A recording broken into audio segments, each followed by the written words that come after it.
नमस्कार, देशोन्नतीच्या सुपर 30 मध्ये मी ऐश्वर्या आपलं स्वागत करते। सकल हिंदू समाजाच्या आक्रमक भूमिकेमुळे शनी शिंगणापूर देवस्थानने नमते घेतले आहे। ज्या 114 मुस्लिम कर्मचाऱ्यांना हिंदू संघटनांचा आक्षेप आहे त्यांच्यासह 167 कर्मचाऱ्यांना देवस्थान ट्रस्टने कामावर कमी केले आहे। अर्थात यासाठी त्यांचा धर्म नव्हे तर अनियमितता आणि शिस्तीचे पालन न केल्याच्या कारणावरून त्यांना कामावर कमी केल्याचं म्हटलं आहे। सांगली जिल्ह्याच्या कृष्णा काठावर असलेलं आणि 10,000हून अधिक लोकवस्ती असलेल्या टुमदार भिलवडी गावाने अनोखा आदर्श देशासमोर ठेवला आहे। गावातील व्यापारी संघटनेने सुरू केलेली राष्ट्रगीताची परंपरा 2020 पासून अखंडितपणे सुरू आहे। सकाळी 9:10 सायरन वाजतो, त्यानंतर 1 ते 2 देशभक्तीपर गीत, त्यानंतर दिनविशेष सांगून पब्लिक ॲड्रेस सिस्टीम मधून राष्ट्रगीत वाजतं। लोक थांबतात, राष्ट्रगीत सुरू झाल्यानंतर स्तब्ध उभे राहतात। राष्ट्रगीत संपल्यानंतरच व्यापारी आपली दुकानं सुरू करतात। राष्ट्रगीताशिवाय एकही दुकान या गावात सुरूच होत नाही। मंत्री संजय शिरसाट यांनी मोठं विधान केलंय। उद्धव ठाकरे यांनी बोलावल्यास भेटायला जाईन असं ते म्हणाले आहे। मात्र याचा राजकीय अर्थ काढू नये असा इशाराही त्यांनी दिलाय। अजित पवार यांच्या सोबतची नाराजी दूर झाल्याचंही त्यांनी स्पष्ट केलंय। त्यांच्या या विधानामुळे राजकीय चर्चांना उधाण आलंय। जोरदार पावसात आंबेगाव बुद्रुक परिसरात मृतावस्थेत आढळलेल्या महिलेची ओळख पटवून मोठ्या शिताफीने भारती विद्यापीठ पोलिसांनी मारेकऱ्याला जेरबंद केलंय। आरोपीचा सुगावा लागत नसताना एकाएकी सीसीटीव्ही फुटेज मध्ये चमकलेल्या विजेच्या प्रकाशात संबंधित महिला रिक्षात बसल्याचं आढळलंय। हे दृश्य पाहून तपास करणाऱ्यांच्या डोक्यात वीज चमकली आणि त्यांनी या पुराव्यावरून अवघ्या 20 दिवसांतच आरोपीच्या मुसक्या आवळल्या आहेत। मुख्यमंत्री देवेंद्र फडणवीस यांनी मुंबई लोकलच्या ताफ्यात एसी लोकल आणण्याची घोषणा केली असली तरी या योजनेच्या अंमलबजावणीबाबत अनेक प्रश्नचिन्ह आहेत। सध्या केवळ 14 एसी लोकल गाड्या असून संपूर्ण ताफा एसी करण्यासाठी 21,000 कोटींहून अधिक निधीची आवश्यकता आहे। एसी ट्रेन द्यायच्या आणि त्याही भाडे न वाढवता असा मास्टर प्लॅन सरकारकडे आहे, असे वक्तव्य मुख्यमंत्री देवेंद्र फडणवीस यांनी अलीकडेच केले होते। राज्य सरकारच्या मास्टर प्लॅन बाबत अद्याप कोणालाच माहिती नाही। गेल्या काही महिन्यांपासून 2 राष्ट्रवादी एकत्र येण्याच्या चर्चा वारंवार सुरू आहेत। मात्र पुतण्या अजित पवार हे काका शरद पवारांना त्यांच्या होमपिचवरच जोरदार धक्का देण्याच्या तयारीत आहेत। विधानसभा निवडणुकीपूर्वी 25 माजी नगरसेवक सोबत घेऊन अजित पवारांचे तत्कालीन शहराध्यक्ष अजित गव्हाणे यांनी शरद पवार यांच्या गटात प्रवेश केला होता। मात्र त्याच अजित गव्हाणे यांनी आता अजित पवारांची भेट घेतल्यानंतर ते लवकरच स्वगृही परतणार असल्याच्या चर्चांना उधाण आलंय। गुहागर तालुक्यातील नरवण गावात पडलेल्या पावसामुळे पूर परिस्थिती निर्माण झाली आहे। मात्र हा पूर मानवनिर्मित असल्याचा आरोप येथील ग्रामस्थांनी केलाय। तसेच महावितरण वीज कंपनीने चुकीच्या पद्धतीने टाकलेल्या पाईपलाईन आणि रस्त्यांची गटारे विचारात न घेतल्यामुळे रस्ता वाहून गेलाय आणि संपूर्ण गावात पाणी शिरल्याचे ग्रामस्थांकडून सांगितलं जातंय। नांदेडच्या लोहा तालुक्यातील नसरत सावरगाव परिसरात मन हेलावून टाकणारी दुर्दैवी घटना समोर आली आहे। अवघ्या 48 तासात एका शेतकरी कुटुंबातील 2 कर्त्यांचा अंत झालाय। या कुटुंबातील 27 वर्षीय तरुणाने आत्महत्या केल्यानंतर 2 दिवसांनी कुटुंब प्रमुख वडिलांचा मृत्यू झाला। त्याचवेळी आईला हृदयविकाराचा झटका आल्यामुळे रुग्णालयात दाखल करावे लागले। आईवर रुग्णालयात उपचार सुरू आहेत। प्रहार जनशक्ती पक्षाचे अध्यक्ष बच्चू कडू यांनी शेतकरी दिव्यांगांच्या प्रश्नांवर गेल्या 8 जून पासून बेमुदत अन्नत्याग आंदोलन सुरू केलंय। त्यांच्या आंदोलनाला राज्यभरातून पाठिंबा मिळतोय, पण आंदोलनाची दखल अद्याप सरकारने घेतली नसल्याने प्रहारच्या कार्यकर्त्यांमध्ये अस्वस्थता आहे। त्यातच शुक्रवारी प्रहारच्या एका पदाधिकाऱ्याने विष प्राशन केल्याने एकच खळबळ उडाली आहे। या पदाधिकाऱ्यावर वरुड येथील खासगी रुग्णालयात उपचार सुरू आहेत। ज्येष्ठ सामाजिक कार्यकर्ते वासुदेव उर्फ भाई देऊलकर, सैनिक स्कूलमधील परमेश्वर सावळे आणि सर्पमित्र महेश राऊळ यांनी देहदानाचा महत्त्वपूर्ण निर्णय घेतलाय। सिंधू रक्तमित्र संघटनेच्या माध्यमातून त्यांनी आवश्यक ती कागदपत्रे पूर्ण केली आहेत। देहदान, अवयवदान, नेत्रदान आणि रक्तदान हे अत्यंत महत्त्वाचे दान मानले जाते। सामाजिक बांधिलकी जपत परंपरा बाजूला ठेवून देहदानाचा निर्णय घेणारे अनेक मान्यवर आता पुढे येत आहेत, ज्यामुळे निश्चितच समाजाला फायदा होईल असा विश्वास माजी नगराध्यक्ष संजू परब यांनी व्यक्त केलाय। खंडाळ्यात जुन्या वैमनस्यातून 2 गटात हिंसक हाणामारी झाल्याची घटना घडली। या घटनेत एका व्यक्तीचा मृत्यू झालाय तर 2 जण जखमी झाले आहेत। जखमींवर वैजापूर येथील उपजिल्हा रुग्णालयात दाखल करण्यात आले। या घटनेनंतर खंडाळा गाव आणि वैजापूर शहरात तणाव वाढल्याचं पाहायला मिळालंय। सुव्यवस्था राखण्यासाठी परिसरात मोठा पोलीस बंदोबस्त तैनात करण्यात आलाय। राज्यात स्थानिक स्वराज्य संस्थेच्या निवडणुकीचे पडघम वाजतायत। लातूर जिल्ह्यातील औसाचे माजी नगराध्यक्ष अफसर शेख यांनी नवीन प्रभार रचना रद्द करण्यासाठी मुंबई उच्च न्यायालयाच्या औरंगाबाद खंडपीठात याचिका दाखल केली आहे। या याचिकेवर न्यायाधीश नितीन डब्ल्यू सांबरे, न्यायाधीश सचिन एस देशमुख यांच्या खंडपीठासमोर सुनावणी झाली। कोर्टाने राज्य निवडणूक आयोगासह राज्य सरकारला नोटीस बजावली। याचिकेवर 19 जून रोजी पुढील सुनावणी होणार आहे। सातारा शहरात सध्या चोरीच्या घटना वाढत असून चोरट्यांनी बंद घरे टार्गेट केली आहेत। दौलतनगर मधील असंच एक बंद घर फोडून चोरट्यांनी रोख रकमेसह 5 लाख रुपये किमतीचे 13 तोळ्याचे सोन्या चांदीचे दागिने लंपास केल्याची घटना समोर आली आहे। ही चोरी एका महिला वकिलाच्या घरात झाली असून शाहूपुरी पोलीस ठाण्यात गुन्हा नोंद झालाय। ॲडव्होकेट पूनम चंद्रशेखर इनामदार यांनी या प्रकरणी फिर्याद दिली आहे। पुण्यात गंगाधाम चौकामध्ये झालेल्या अपघातात एका महिलेचा जागीच मृत्यू झाला होता तर एक इसम जखमी होता।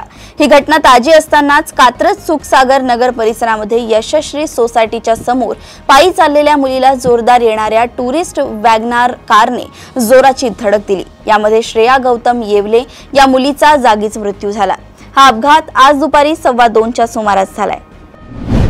बल्लारपूर तालुक्यातील नांदगाव पोडे या गावामध्ये एक कोळसा काढणारी प्रायव्हेट लिमिटेड कंपनी ही शेतकऱ्यांची दिशाभूल करून प्रलोभन दाखवत त्यांची शेती दलालामार्फत कमी किमतीने विकत घेत असून शासनाने दिलेल्या आदेशाचे पालन न करता शेती चोर मार्गाने घेत असल्याचा घाट आखला जातोय।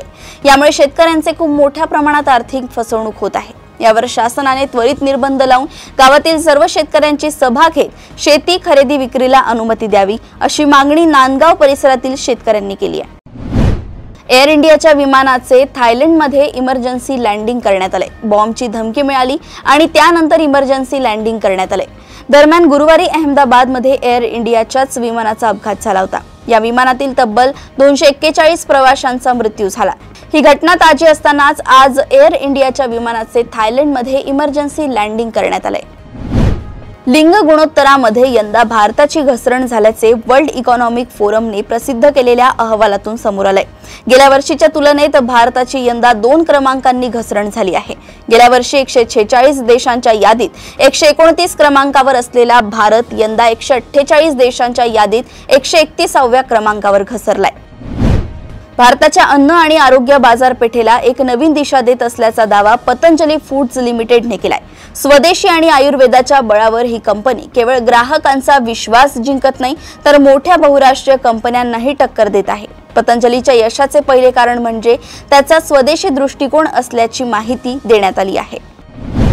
अहमदाबादमधील विमान अपघातात 250 जास्त लोकांचा मृत्यू झालाय। या अपघातातील मृत प्रवाशांमध्ये केरळमधील एका नर्सचाही समावेश होता। ती नोकरीनिमित्त लंडनला जात होती, मात्र तिचा अपघातात मृत्यू झाला। तिच्या अपघाती मृत्यूनंतर तिच्याबद्दल फेसबुकवर अपमानास्पद टिप्पणी केल्याबद्दल केरळमधील एका सरकारी कर्मचाऱ्याला निलंबित करण्यात आले। कासरगोड जिल्ह्यातील वेल्लारीकुंडू तालुका कार्यालयातील कनिष्ठ अधीक्षक ए पवित्रन असे या निलंबित अधिकाऱ्याचं नाव आहे। अहमदाबादमध्ये काल गुरुवारी 1:30 वाजता झालेल्या विमान अपघाताने संपूर्ण राज्यासह देशही हादरलाय।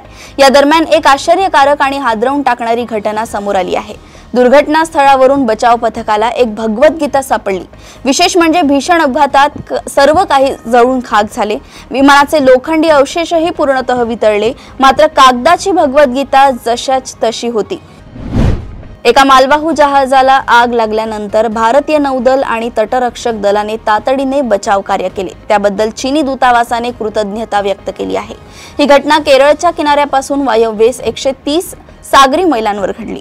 दरम्यान स्फोटानंतर सिंगापूरच्या MV वॅन हाय 503 या विमानाला आग लागली। त्यानंतर तटरक्षक दलाच्या विमानांनी घटनास्थळाची पाहणी केली आणि हवेशीर थेंब टाकला। बचाव कार्यासाठी 4 जहाजे रवाना करण्यात आली। इस्रायलने शुक्रवारी इराणवर भीषण हल्ला केलाय। दोन्ही देशांमध्ये दीर्घकाळापासून तणाव होता। इराण अणुबॉम्ब बनवत असल्याची गुप्त माहिती इस्रायलला मिळाली होती, त्यामुळे इस्रायलला इराणपासून मोठा धोका वाटू लागला होता। शुक्रवारी इस्रायलने इराणवर केलेला हा हल्ला इतका अचूक होता की इराणमधील अण्वस्त्र केंद्र नष्ट झाले। अणु ऊर्जा शास्त्रज्ञ आणि वरिष्ठ सैन्य अधिकारी देखील ठार झाले आहेत। इराण आणि इस्रायलमध्ये सुरू असलेल्या युद्धाबाबत भारताने चिंता व्यक्त केली आहे। इराण आणि इस्रायलमध्ये सुरू असलेल्या युद्धामुळे चिंता वाढली आहे। आम्ही प्रत्येक घडामोडींवर बारीक लक्ष ठेवून आहोत। दोन्ही देशांनी आक्रमक भूमिका न घेतला तणाव कमी कसा होईल यावर आता लक्ष देण्याची गरज आहे। दोन्ही देश भारताचे चांगले मित्र आहेत, त्यामुळे आम्ही दोन्ही देशांमध्ये मध्यस्थी करण्यासाठी देखील तयार आहोत, असं भारताच्या परराष्ट्र मंत्रालयाने आपली भूमिका स्पष्ट करताना म्हटलं आहे। राज्यातील शासकीय आणि खासगी औद्योगिक प्रशिक्षण संस्थेतील शिल्पकारागीर प्रशिक्षण योजनेअंतर्गत प्रवेशासाठी विद्यार्थ्यांना 27 जून पर्यंत अर्ज करता येणार आहे। ITI अभ्यासक्रमाची प्राथमिक गुणवत्ता यादी 30 जून रोजी तर अंतिम गुणवत्ता यादी 3 जुलै रोजी जाहीर होणार आहे। ITI प्रवेशासाठी 4 फेऱ्या राबवण्यात येणार आहेत। राज्यातील सर्व शासकीय आणि खासगी ITI मधील प्रवेशासाठी ऑनलाईन अर्ज नोंदणीची प्रक्रिया सुरू झाली आहे। कर्मचारी निवड आयोगाने SSC CGL परीक्षा 2025 ची अधिसूचना जारी केली आहे। यासाठी अधिकृत वेबसाईटवर SSC CGL 2025 साठी अर्ज प्रक्रिया देखील सुरू झाली आहे। या परीक्षेसाठी अर्ज करू इच्छिणारे उमेदवार अधिकृत वेबसाईट ssc.gov.in ला भेट देऊन अर्ज करू शकतात। SSC CGL 2025 परीक्षेसाठी इच्छुक उमेदवार 4 जुलै 2025 पर्यंत अर्ज करू शकणार आहेत, तर ऑनलाईन शुल्क भरण्याची शेवटची तारीख 5 जुलै 2025 आहे। तसेच अर्जात दुरुस्त्या करण्यासाठी दुरुस्ती विंडो 9 जुलै रोजी सुरू होणार असून ती 11 जुलै 2025 रोजी बंद होईल। इस्रोने अनेक पदांसाठी भरती जाहीर केली आहे, ज्यासाठी उमेदवार अधिकृत साइटला भेट देऊन अर्ज करू शकतात। भरतीची शेवटची तारीख 16 जून आहे। इंडियन स्पेस रिसर्च ऑर्गनायझेशनने शास्त्रज्ञ आणि इंजिनियर पदांसाठी मोठी भरती सुरू केली आहे। इच्छुक आणि पात्र उमेदवार इस्रोच्या अधिकृत वेबसाईट www.isro.gov.in ला भेट देऊन ऑनलाईन अर्ज करू शकतात। इस्रोने विविध शाखांमध्ये एकूण 320 पदांसाठी अर्ज मागवले आहेत। सिम कार्ड पोस्टपेड वरून प्रीपेड किंवा त्या उलट स्विच करण्याच्या नियमात बदल करण्यात आलाय। नव्या नियमामुळे 30 दिवसांनंतर तुम्ही आरामात प्रीपेड वरून पोस्टपेड किंवा पोस्टपेड वरून प्रीपेड करू शकता, पण त्यानंतर स्विच करण्यासाठी 90 दिवसांचा अवधी लागेल। दूरसंचार विभागाने OTPच्या माध्यमातून प्रीपेड वरून पोस्टपेड आणि पोस्टपेड वरून प्रीपेड करता येईल। यामुळे वारंवार स्विच करणाऱ्या वापरकर्त्यांना दिलासा मिळणार आहे। भारतात कार्यरत विमान कंपन्या 1999 च्या मॉन्ट्रियल कन्व्हेन्शन कायद्याला बांधील आहेत।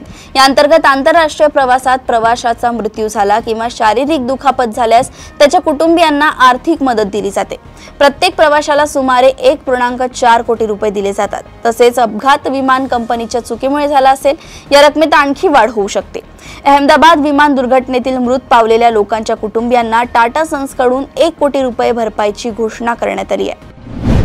देशात आणि परदेशात अनेक पुरस्कार सोहळे भरवले जातात, ज्यात भारतीय कलाकारांना सुद्धा सन्मान मिळतो। बॉलिवूडमध्ये एक मेहनती अभिनेत्री म्हणून ओळखली जाणारी कॅटरीना कैफला नुकताच सर्वोत्कृष्ट अभिनेत्रीचा पुरस्कार मिळालाय। तिने मेरी क्रिसमस या चित्रपटातील दमदार अभिनयासाठी indie film festival award New York येथे सर्वोत्कृष्ट अभिनेत्री हा प्रतिष्ठेचा पुरस्कार पटकावलाय। भारत आणि इंग्लंड यांच्यात 20 जून पासून 5 दिवसांची कसोटी मालिका सुरू होणार आहे। या सामन्यातून चांगल्या खेळाडूंची निवड करण्याची जबाबदारी प्रशिक्षक गौतम गंभीरला करायची आहे। असं असताना प्रशिक्षक गौतम गंभीरला तातडीने भारतात परतावं लागलंय। एका रिपोर्टनुसार गौतम गंभीरच्या आईला हृदयविकाराचा झटका बसल्याचं सांगण्यात येत आहे। त्यांना सध्या ICU मध्ये दाखल केलं असून डॉक्टर त्यांच्या तब्येतीकडे लक्ष ठेवून आहेत। गौतम गंभीर 17 जून पर्यंत टीम इंडिया सोबत जॉईन होतील असंही सांगण्यात आलंय। अशाच सुपर 30 बातम्या जाणून घेण्यासाठी बघत रहा देशोन्नती। नमस्कार।